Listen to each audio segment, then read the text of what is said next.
माशाअल्लाह इसी लना मुन्ना बच्चा मोहम्मद सईद उल्फत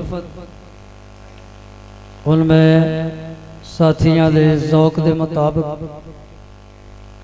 पहला खिताब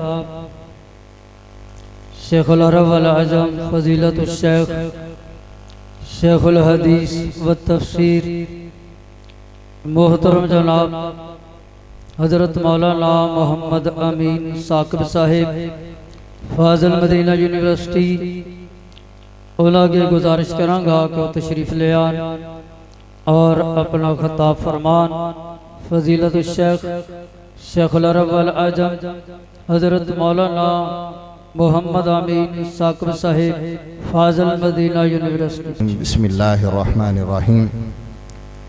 वमन युतिल्लाह व रसूलहु फ़क़द फ़ाज़ फ़ौज़न अज़ीमा। वक़ाल नबी सल्लल्लाहु अलैहि वसल्लम ला तदखुलूनल जन्नता हत्ता तुमिनू वला तुमिनूना हत्ता तहाबू अवला अदुल्लुकुम अला अमलिन इदा फ़अलतुमूहु तहाबब्तुम अफ़शुस सलाम बैनकुम औ कमा क़ाल सल्लल्लाहु अलैहि वसल्लम। इंतहाई प्यारे साथी और मोहतरम भाई मौलाना हकीम खलील अहमद कसूरी साहब हाफिज़हुल्लाह ताला ने इस प्रोग्राम का नाम रखा है मोहब्बत मुस्तफ़ा सल्लल्लाहु अलैहि वसल्लम। इसमें दो लफ्ज़ हैं, एक तो सिंपल मोहब्बत का लफ्ज़ है और दूसरा जुड़ के बनता है मुस्तफ़ा सल्लल्लाहु अलैहि वसल्लम के साथ। हज़रात गिरामी, मोहब्बत का जो लफ्ज़ है ये बजाते ही एक ऐसे ताल्लुक़ को जाहिर करता है जो मुहिब और महबूब को आपस में इतना जोड़ देता है कि फिर दोनों में से हर एक दूसरे के बगैर रह नहीं सकता। जब ये ताल्लुक़ बनता है तो इसको मोहब्बत कहते हैं। आमतौर पर लफ्ज़ मोहब्बत को समझने के लिए इसकी तीन तरह से, तीन किस्मों में उलमा ने समझाया है। नंबर एक है मोहब्बत आमा या मोहब्बत तबईया। इंसान की बाद चीज़ों से मोहब्बत तबई होती है। मसलन हम यहाँ बैठे हुए हैं, ये पंखे बंद कर दिए जाएं तो हमें गर्मी लगने लग जाएगी, तो हम चाहते हैं कि ये पंखे चलें। इसका मतलब ये है कि पंखों के चलने से हमारी क्या हो गई है, मोहब्बत हो गई है। हमें प्यास लगी है, हम पानी पीना चाहते हैं, तो प्यास की सूरत में पानी से हमें क्या हो गई है, मोहब्बत हो गई है। हमें भूख लगी है, हम खाना खाना चाहते हैं, तो खाने से हमें क्या है, हमें मोहब्बत हो गई है। ये तो मोहब्बत है, इसको मोहब्बत तबई कहते हैं। दूसरी मोहब्बत है जिसे कहते हैं मोहब्बत शफ़क़त व रहमा। मेरा बेटा है, मेरे सामने बैठा है, आपका बेटा है, आपके सामने बैठा है। बेटे को देख करके बाप के दिल के अंदर जो जज्बा पैदा होता है उसे शफ़क़त की मोहब्बत कहते हैं, उसे रहमत की मोहब्बत कहते हैं। माँ की बेटी से मोहब्बत, बाप की औलाद से मोहब्बत, शागिर्दों की उस्ताद से, उस्ताद की शागिर्दों से मोहब्बत, ये सारी की सारी मोहब्बत जो है इसके अंदर शफ़क़त और रहमत पाई जाती है। जैसे रसूलुल्लाह सल्लल्लाहु अलैहि वसल्लम एक दिन बैठे थे और आपके पास आपके बच्चों में से सैयदना हसन या हुसैन रज़ियल्लाहु ताला अन्हुमा आ गए। नवासे थे पैगंबर अलैहिस्सलातु वस्सलाम के। आपने उनको पकड़ा, गोद में बिठाया, प्यार किया, बोसा दिया। पास एक सहाबी बैठे हुए थे, कहने लगे या रसूलुल्लाह सल्लल्लाहु अलैहि वसल्लम इन्ना ली अशरतु मिनल अबना, मेरे तो 10 बेटे हैं, मैंने तो कभी उनमें से किसी को जो है वो प्यार नहीं किया, बोसा नहीं दिया, मोहब्बत नहीं की, सीने से नहीं लगाया, मैंने तो कभी ऐसा नहीं किया। आपने फरमाया कि अगर अल्लाह ने तुम्हारे दिल से रहमत निकाल लिया है तो मैं क्या कर सकता हूँ। ये मोहब्बत एक तबई है जो इंसान को उसकी शफ़क़त और रहमत में बनती है। तीसरी मोहब्बत होती है मोहब्बत व इजलाल व इज़ाम, कि जब किसी का इकराम और एहतराम किसी के सीने के अंदर बैठ जाता है फिर वो जो उससे मोहब्बत करता है उसे कहते हैं इज्जत की मोहब्बत, इकराम की मोहब्बत, ताज़ीम की मोहब्बत। एक मुसलमान की मोहब्बत मुस्तफ़ा सल्लल्लाहु अलैहि वसल्लम की नौइयत क्या है कि जब एक इंसान कलिमा पढ़ता है और कलिमा पढ़ के मुसलमान बनता है, ला इलाहा इल्लल्लाह मुहम्मदुर रसूलुल्लाह पढ़ता है, तो उसके सीने के अंदर जो तब्दीली आती है, जैसे सैयदना समामा रदी अल्लाह तआला अन्हु ने नबी कायनात के दौर में पकड़ के लाया गया, मस्जिद नबवी के सतून से बांधा गया, 3 दिन तक बंधा रहा। तीसरे दिन उसने आकर के कलिमा पढ़ा, मुसलमान हुआ, तो उसने एक जवाब दिया। नबी कायनात पहले जब पहला दिन पूछा, हाँ समामा सुनाओ क्या कहते हो, कहा इन तख्तुल ज़ादा मिन व इन तुने मला शाकिरिन, कहा अगर छोड़ दोगे तो आपके छोड़ने की कदर करूंगा, लेकिन अगर आपने मुझे कुछ कहा तो याद रखना मेरा कबीला बड़ा ताकतवर है, वो आपको छोड़ेगा नहीं। आपने फरमाया अभी कोई बात नहीं, छोड़ दो। दूसरा दिन आया, तीसरा दिन आया। तीसरे दिन जब आपने उनको छोड़ा और गए जाकर के गुस्ल किया, वापस आ गए, कलिमा पढ़ा, मुसलमान हो गए। रसूल मुअज़्ज़म सल्लल्लाहु अलैहि वसल्लम ने फिर पूछा, समामा अब बताओ क्या कहते हो। फरमाया या रसूलुल्लाह सल्लल्लाहु अलैहि वसल्लम, जब मैं चला था ना अपने इलाके से, तो मदीने से बुरा इलाका मुझे कोई नहीं लगता था और आपके चेहरे से बुरा मुझे चेहरा कोई नहीं लगता था। जब से मैंने अपनी जुबान से कलिमा शहादत का इकरार किया है, जब से जुबान से मैंने ला इलाहा इल्लल्लाह मुहम्मदुर रसूलुल्लाह कहा है, अल्लाह की कसम है आपके चेहरे से प्यारा चेहरा कोई नहीं, आपके मदीने से प्यारा शहर कोई नहीं। नबी मुअज़्ज़म सल्लल्लाहु अलैहि वसल्लम से हमारी जो मोहब्बत है, उस मोहब्बत के अंदर सबसे पहले नबी की ताज़ीम है, फिर नबी कायनात सल्लल्लाहु अलैहि वसल्लम का इकराम इजलाल, आपकी बुजुर्गी है, और फिर उसके बाद आपकी शफकत और रहमत उम्मत के साथ जब मिल जाती है तो इसे मोहब्बत कहते हैं। हमारे भाइयों ने इस प्रोग्राम का नाम रखा है मोहब्बत मुस्तफ़ा सल्लल्लाहु अलैहि वसल्लम।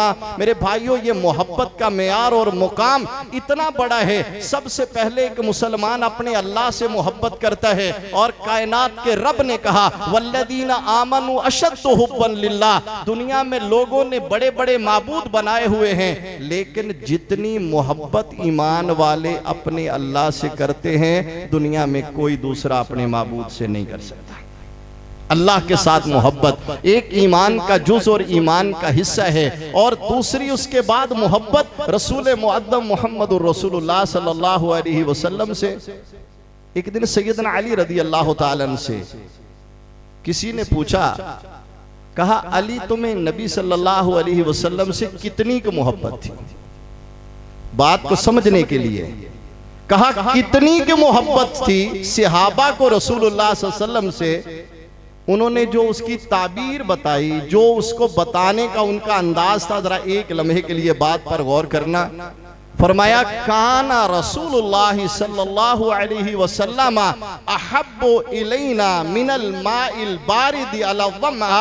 फरमाया ऐसा समझो कि बंदे को शदीद प्यास लगी हो, और उस शदीद प्यास में कोई ला करके उसे मीठा शरबत उसके सामने पेश कर दे, तो जितनी प्यासे को उस पानी से मोहब्बत होती है, अल्लाह की कसम है हमें मोहम्मदुर रसूलुल्लाह से इससे ज्यादा मोहब्बत थी।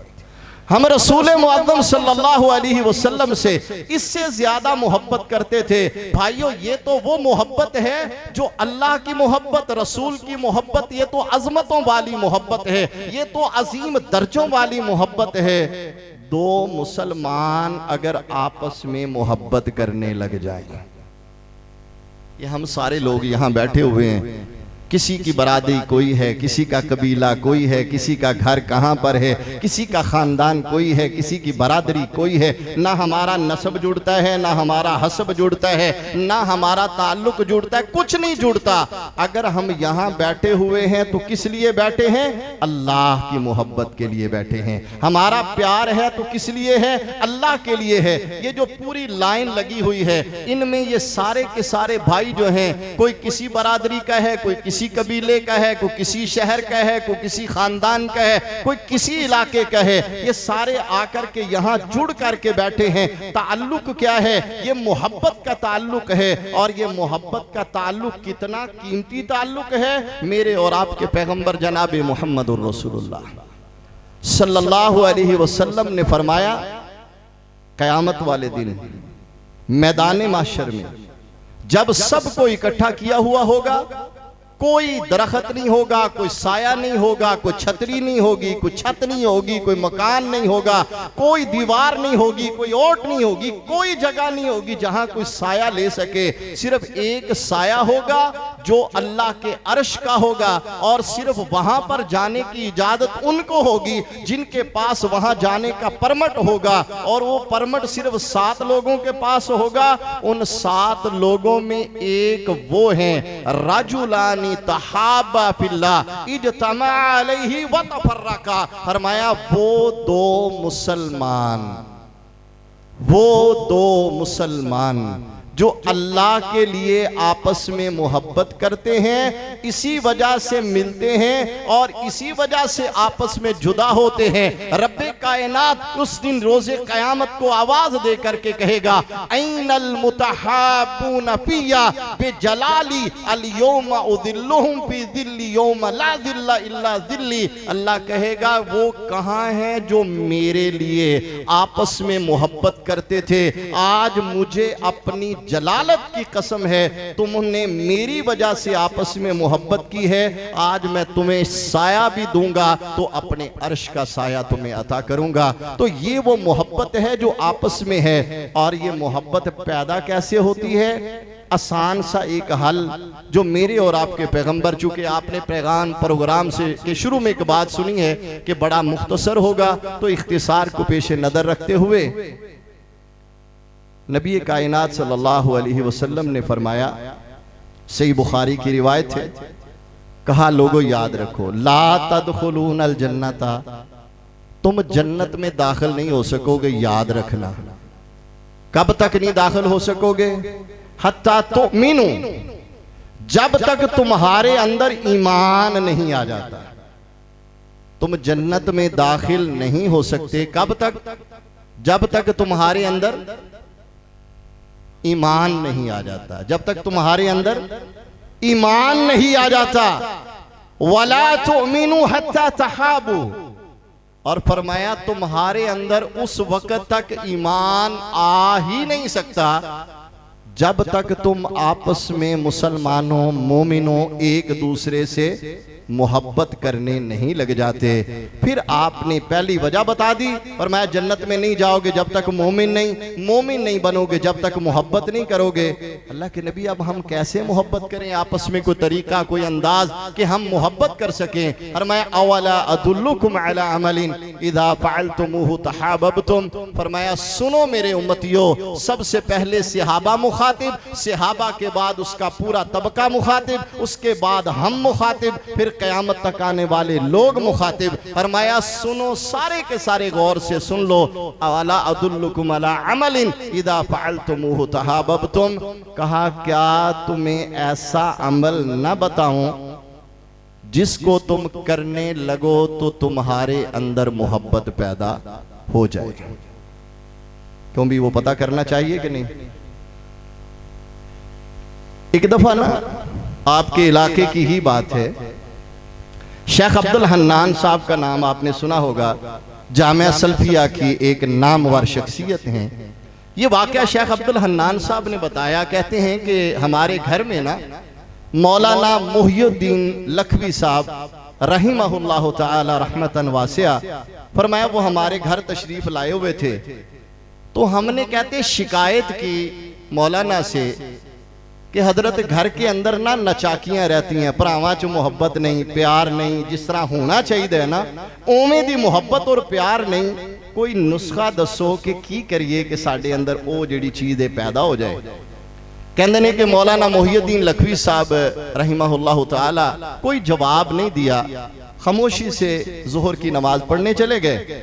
नमाज पढ़ी, फिर वापस घर आ गए, फिर आके बैठे रहे, कोई जवाब नहीं दिया। फिर असर का टाइम हो गया, असर की नमाज पढ़ने चले गए, फिर वापस आए, ਤੇ ਆ ਕੇ ਕਹਿੰਦੇ ਨੇ ਅਬਦੁਲ ਹਨਾਨ ਪੁੱਤਰ ਮੈਨੂੰ ਨਾ ਬਿਮਾਰੀ ਦਾ ਪਤਾ ਲੱਗ ਗਿਆ ਹੈ, बीमारी समझ आ गई है। कहते मैं क्या उस्ताद जी क्या समझ आया है मुझे भी बताएं। फरमाया पुत्र मैं गौर किया है जो तुसी घर वड़ते हो ना तो अस्सलाम वालेकुम नहीं कहते, जब आप घर आते हैं तो सलाम नहीं करते, और सलाम वो वाहिद तरीका कार है। मेरे और आपके पैगंबर जनाब मोहम्मद रसूलुल्लाह सल्लल्लाहु अलैहि वसल्लम ने फरमाया मैं तुम्हें तरीका बताता हूँ, कर तुम लेना। हकीम कहते होते हैं ना नुस्खा मैं बता देता हूँ, कर तुम लेना, इलाज तुम्हारा हो जाएगा। फरमाया मैं मोहम्मद सल्लल्लाहु अलैहि वसल्लम तुम्हें नुस्खा बता देता हूँ, तुम कर लेना, तुम्हें फायदा ना हो तो मुमकिन नहीं है, इसलिए कि जुबान वो बता रही है इसके बारे में अर्श वाला रब कहता है ला यंतिकु अनिल हवा इन हुवा इल्ला वहयुन यूहा, के बगैर अल्लाह की मर्जी के नबी की जुबान हिलती नहीं है, और जब आपकी जुबान हिलती है तो सच्चाई के अलावा उससे निकलता नहीं है। आपने ऐसे करके इशारा किया था अपने मुंह की तरफ और फरमाया था उक्तुब वल्लदी नफ्सी बियदिही ला यखरुजु मिन्हु इल्ला सिद्का। फरमाया लिखने वाले लिखा कर मेरी हर बात को, अल्लाह की कसम है मुंह मेरा हो और उससे सच के अलावा कुछ निकल जाए मुमकिन नहीं है, मैं मोहम्मद के मुंह से सच के अलावा कुछ निकलता नहीं है। फरमाया सुनो तुम्हें मैं बताता हूं, अगर वो कर लोगे तुम्हारे अंदर मोहब्बत पैदा हो जाएगी। वो क्या है? फरमाया अफ्शुस सलाम बैनकुम, अपने अंदर सलाम कहने की आदत को इतना आम कर दो, इतना आम कर दो कि ये सलाम ही सलाम हर तरफ हो जाए, सलाम ही सलाम हर तरफ हो। कोई अंदर आ रहा है तो सलाम कर रहा है, कोई बाहर जा रहा है तो सलाम कर रहा है, कोई दुकान से गुजर रहा है तो सलाम कर रहा है, कोई घर के अंदर दाखिल हो रहा है तो सलाम कर रहा है, बाप आया है तो सलाम कर रहा है, बेटा आया है तो सलाम कर रहा है, गाहक आया है तो सलाम कर रहा है, दुकानदार है तो सलाम कर रहा है। फरमाया इतना काम तुम कर लो कि सलाम को इतना फैला दो जैसे खेती के अंदर दाने फैलाए जाते हैं, इस तरह सलाम को तुम फैला दो। फरमाया मैं मोहम्मद की गारंटी है अल्लाह रब्बुल आलमीन तुम्हें जन्नतों का दाखिला नसीब कर देगा। सुभानक अल्लाहुम्मा व बिहम्दिक अशहदु अल्ला इलाहा इल्ला अंत अस्तगफिरुका व अतूबु इलैक।